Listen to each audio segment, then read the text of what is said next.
Bonjour, c'est Eric Prévost. Bienvenue dans ce 8e épisode de la série Cours de maths de niveau Bac+1. Nous nous trouvons dans la partie arithmétique et dénombrement. Après avoir parlé de cardinal et de dénombrement, nous étudions dans cet épisode le coefficient binomial. Nous allons parler de factoriel, de coefficient binomial et de triangle de Pascal.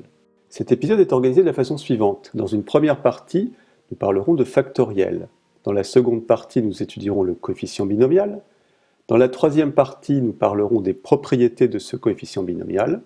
Dans la quatrième partie, nous étudierons le triangle de Pascal. Et enfin, dans la cinquième et dernière partie, nous aborderons des relations qu'il faut connaître quand on est en classe préparatoire aux grandes écoles ou en licence de mathématiques. Première partie, la notion de factoriel. Considérons les trois cartes suivantes, le 3 de pique, le 9 de cœur et le 10 de carreau. De combien de façons différentes pouvons-nous les organiser? Pour la première carte, nous avons trois possibilités, le 3 de pique, ou le 9 de cœur, ou le 10 de carreau. Une fois la première carte choisie, le 3 de pique par exemple, il ne nous reste plus que deux possibilités pour la deuxième carte, soit le 9 de cœur, soit le 10 de carreau. Une fois la deuxième carte choisie, le 9 de cœur par exemple, il ne nous reste plus qu'une seule possibilité pour la troisième carte, soit ici le 10 de carreau. Voici une autre façon de voir les choses. Considérons trois boules, une boule orange, une boule bleue et une boule rose, et cherchons les différentes possibilités de les organiser. Au départ, nous avons trois possibilités. Puis, une fois cette première possibilité choisie, il ne reste que deux choix possibles. Et une fois ce deuxième choix fait, il ne reste plus qu'un seul choix possible. Il y a au total 3 fois 2 fois 1, c'est-à-dire 6 possibilités. Le nombre de permutations possibles pour trois objets est donné par trois possibilités, fois deux possibilités, fois une possibilité. Plus généralement, le nombre de façons d'organiser n objets est donné par n, fois n-1, fois n-2, fois etc. fois 2, fois 1, où n est un entier naturel supérieur à 0. Définition. Soit petit n un entier naturel plus grand que 0, on appelle factoriel n, le nombre qui s'écrit n point d'exclamation, équivaut produit de k égale 1 à n des k, c'est-à-dire n fois n-1, fois n-2, fois 3 petits points, fois 2, fois 1. La notation avec le point d'exclamation a été créée par le mathématicien français Christian Kramp vers 1808. Définition. Par convention, la factorielle de 0 est égale à 1. Il y a un certain nombre de factoriels qu'il faut connaître par cœur. Factoriel 1 égale 1, factoriel 2 égale 2, factoriel 3 égale 6, factoriel 4 égale 24, factoriel 5 égale 120, factoriel 6 égale 720. On progresse d'une factorielle à l'autre en multipliant par le nombre sur lequel on se trouve. Par exemple, connaissant la factorielle 2, pour trouver factorielle 3, on multiplie 2 par 3. Connaissant la factorielle de 5, qui vaut 120, pour trouver la factorielle de 6, il suffit de multiplier 120 par 6. On obtient donc 720. La factorielle est liée à la notion de suite arithmétique. Plus précisément, soit la suite arithmétique de premier terme 1 et de raison 1. U1 vaut 1, U2 vaut 2, U3 vaut 3, U4 vaut 4, etc. Nous avons déjà rencontré la somme des termes de cette suite. S indice n égale sigma de k égale 1 à n des uk, soit encore sigma de k égale 1 à n des k, c'est-à-dire 1 plus 2 plus 3 petits points plus n qui vaut n plus 1 sur 2. La factorielle se traduit comme le produit des n premiers termes de cette suite. P indice n égale produit de k égale 1 à n des uk, c'est-à-dire produit de k égale 1 à n des k, et c'est encore égal à 1 fois 2 fois etc. fois n, soit factoriel n. Théorème. Soit E un ensemble fini de cardinal petit n. Alors le nombre de bijections que l'on peut réaliser de E sur lui-même est donné par factoriel n. Voici un exemple simple. Le cardinal de l'ensemble E est égal à 2. On peut construire deux factoriels, c'est-à-dire deux bijections sur E. Dans le premier cas, le disque bleu est relié à l'étoile verte, et l'étoile verte est reliée au disque bleu. Dans le deuxième cas, le disque bleu est relié au disque bleu, et l'étoile verte est reliée à l'étoile verte. Propriété. Relation qui peut être utile dans certains exercices, factoriel n égale n fois factoriel de n-1. Remarque, la suite factorielle n croît très rapidement. On parle de croissance ultra-exponentielle. Comparons la croissance de l'exponentielle et la croissance de la factorielle. Factoriel 5 égale 120, exponentielle 5 est approximativement égal à 148. Pour l'instant, c'est l'exponentielle qui gagne. Factoriel 6 égale 720, exponentielle 6 égale 403. L'exponentielle est battue. Exponentielle 7 est égal à 1096 alors que factoriel 7 est égal à 5040, soit E un ensemble fini de cardinal petit n. On sait donc maintenant que l'on peut construire factoriel n bijections de E sur lui-même.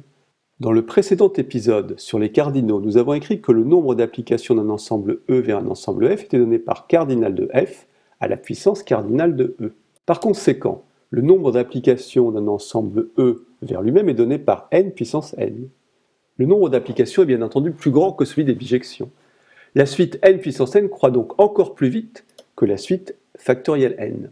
Voici un tableau qui compare ces croissances. Sur la première ligne, nous avons écrit les valeurs de n, sur la deuxième, les valeurs de l'exponentielle qui ont été arrondies, puis les valeurs de la factorielle et enfin les valeurs de n puissance n. Si au départ l'exponentielle est gagnante, on s'aperçoit bien vite qu'à partir de 6, et même déjà à partir de 5, n puissance n est beaucoup plus grand que les autres. Observons maintenant une petite curiosité. Le nombre 40 585 s'écrit comme la somme de ces chiffres à la factorielle. 40 585 égale factoriel 4, plus factoriel de 0, plus factoriel 5, plus factoriel 8, plus factoriel 5. Cette curiosité a été découverte en 1964. La factorielle est à l'origine un concept appliqué à des entiers naturels. Ce concept a été généralisé à des nombres réels et même à des nombres complexes. Une fonction spéciale appelée fonction gamma d'Euler généralise la factorielle aux nombres complexes non nuls et non entiers négatifs. Voici ses propriétés. Quel que soit un entier n, factoriel n égale gamma de n plus 1. Quel que soit un nombre complexe, non nul et non entier négatif, gamma de z plus 1 est égal à z gamma de z. Deuxième partie, coefficient binomial. Soit E un ensemble fini de cardinal petit n. Combien peut-on former de parties, c'est-à-dire de sous-ensembles de E, à k éléments? Soit E un ensemble fini de cardinal petit n. Nous avons déjà rencontré la notation P de E pour désigner l'ensemble des parties de E. Nous savons également que le cardinal de l'ensemble des parties, c'est 2 puissance n. Notons maintenant P indice k de E, l'ensemble des parties de E à k éléments. Un élément de P indice k de E sera appelé une k-combinaison. Nous souhaitons trouver une formule générale qui nous donne le cardinal de P indice k de E en fonction de petit n et de petit k. Notons provisoirement Cnk, ce cardinal. Si k est plus grand que n, il est clair que le cardinal de P indice k de E vaut 0. Il n'est pas possible de construire des parties à 8 éléments d'un ensemble qui contient seulement 5 éléments, par exemple. Plaçons-nous maintenant dans le cas où petit k est inférieur ou égal à petit n. Considérons quelques exemples. Partons de l'ensemble vide. Il est possible de construire une partie à 0 éléments, ce qui signifie que C de 0, 0 vaut 1. Prenons un ensemble qui contient un seul élément, carré vert par exemple. Il est possible de construire une partie à 0 élément, ensemble qui contient le vide. C de 1, 0 est égal à 1. Il est possible également de construire un singleton, une partie à un élément. C de 1, 1 est égal à 1. Si l'ensemble contient deux éléments, une étoile bleue et un disque vert par exemple, on peut construire une partie à 0 élément. C de 2, 0 vaut 1. Il est possible de construire deux parties à un élément, le singleton qui contient l'étoile bleue et le singleton qui contient le disque vert. C de 2,1 est égal à 2. Il est également possible de construire une partie à deux éléments, l'étoile bleue et le disque vert. C de 2 vaut 1. Essayons de généraliser. Pour former une partie de k éléments, on a d'abord n possibilités de choisir un élément de E, puis n-1 possibilités pour le deuxième, et ainsi de suite, jusqu'à n-k plus 1. Il y a une petite faille dans notre raisonnement. Nous l'avons conduit en considérant un ordre. Or, nous ne voulons pas prendre en considération l'ordre. Les combinaisons ne prennent pas en considération la notion d'ordre. Il nous faut donc diviser par une certaine quantité pour éliminer les ensembles identiques d'un point de vue de l'ordre. En tenant compte de l'ordre, on obtient ce que l'on appelle en analyse combinatoire, le prochain épisode de cette série, des k-arrangements.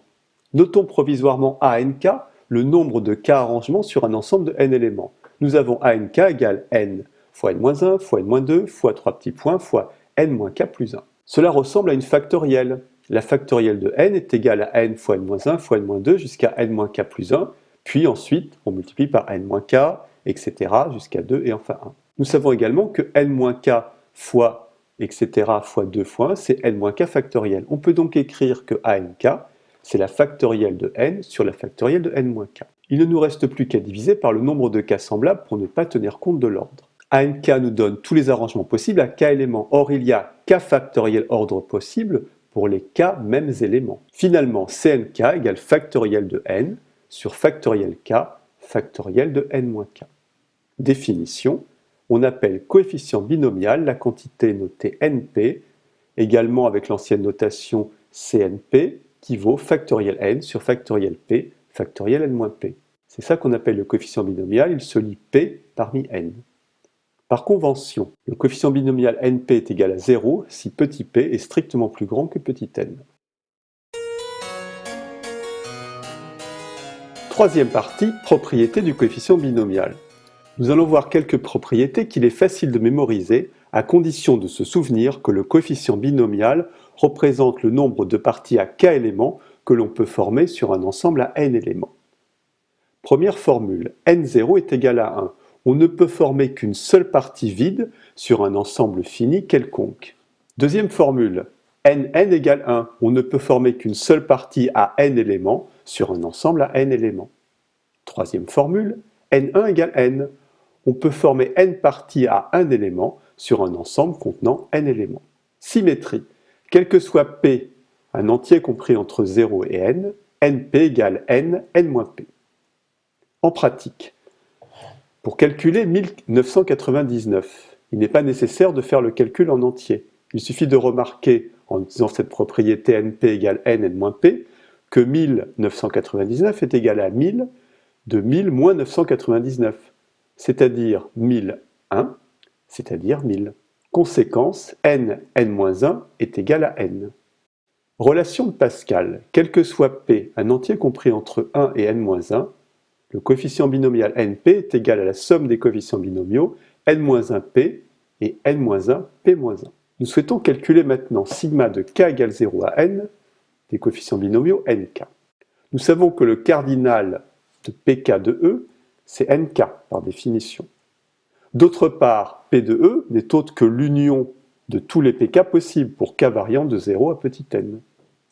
Par conséquent, le cardinal de p de e est égal au cardinal de l'union de tous les pk possibles. Soit encore, cardinal de p de e est égal à sigma de k égale 0 des cardinaux des pk de e, puisque ces parties sont disjointes.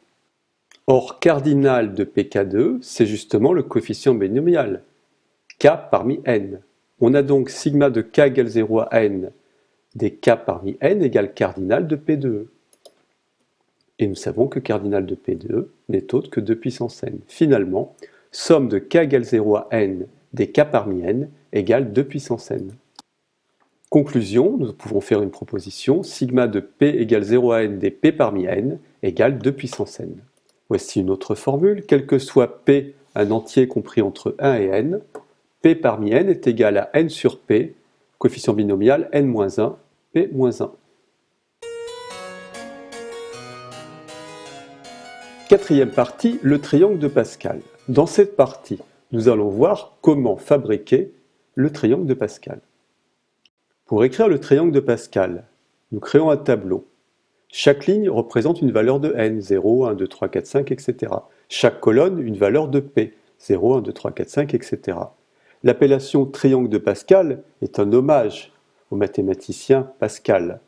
En réalité, le triangle dit de Pascal a été découvert bien avant par des mathématiciens arabes et chinois. Voici comment on procède. On utilise le fait que le coefficient binomial np est égal à n-1p-1 plus n-1p. Par conséquent, pour trouver la valeur d'une case orange, ici la case 2, 2, on procède en additionnant les cases qui sont au-dessus. La case bleue, qui est donc de rang n-1p-1, et la case verte, qui est de rang n-1 et petit p. Dans cet exemple, on souhaite calculer le coefficient binomial 2, 2. Pour cela, on additionne le coefficient 1, 1 plus le coefficient 1, 2 qui nous est donné par les cases supérieures. Appliquons ce principe pour construire le triangle de Pascal. Dans la première case de coordonnées 0, 0, on commence par placer le 1 qui correspond au coefficient binomial de 0, 0. Toutes les cases à droite de ce 0 sont nulles. Lorsqu'une case est nulle, on n'écrit pas sa valeur. Là, on a mis ce 0 entre parenthèses pour montrer que ça valait 0, mais par la suite, nous ne mettrons rien dans ces cases. Nous pouvons remplir toute la colonne qui correspond à p égale 0, puisque cette colonne représentera le coefficient binomial n0, dont on sait qu'il vaut toujours 1. La première ligne a été créée avec 1. Pour créer la seconde ligne, la première case vaut 1, puisque ça correspond à p égale 1 et n égale 1. Nous souhaitons maintenant calculer la case contenant la valeur orange. C'est le coefficient binomial 1, 1. On additionne donc le 1 vert qui correspond au coefficient binomial 0, 0 et le 1 gris qui correspond au coefficient binomial 0, 1. 1 plus 0 égale 1, on place donc 1 dans la case. La deuxième ligne est maintenant terminée, nous passons à la troisième ligne. Nous commençons cette ligne par le 1, et ensuite nous voulons calculer la valeur correspondant au coefficient binomial 1 parmi 2. C'est la valeur que nous avons marquée en rose. Coefficient binomial de 1 parmi 2 égale coefficient binomial de 0 parmi 1 plus coefficient binomial de 1 parmi 1. On additionne donc les cases se trouvant en haut à gauche et en haut juste au-dessus. On obtient donc coefficient binomial de 2, 1 égale coefficient binomial 1, 0 plus coefficient binomial de 1, 1. C'est-à-dire que l'on obtient 2.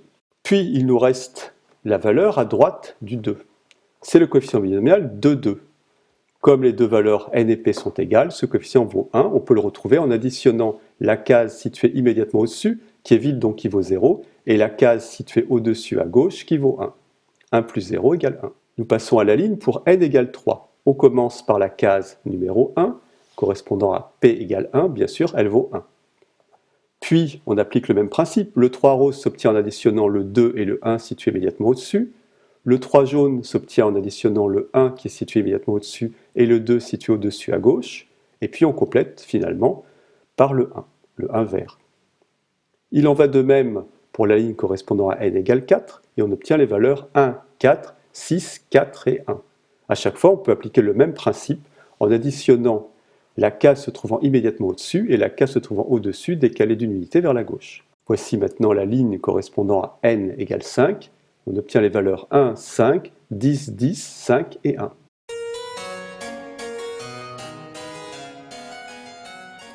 Cinquième et dernière partie des relations à connaître. Commençons par la formule du binôme. Soit n un entier naturel, quel que soit x et y des nombres complexes, x plus y à la puissance n est égal à la somme pour p variant de 0 à n du coefficient binomial np, x puissance p, y puissance n-p. Cette formule sert dans de nombreux exercices. Elle nous permet par exemple de calculer sigma de p égale 0 à n pour np, et on retrouve 2 puissance n.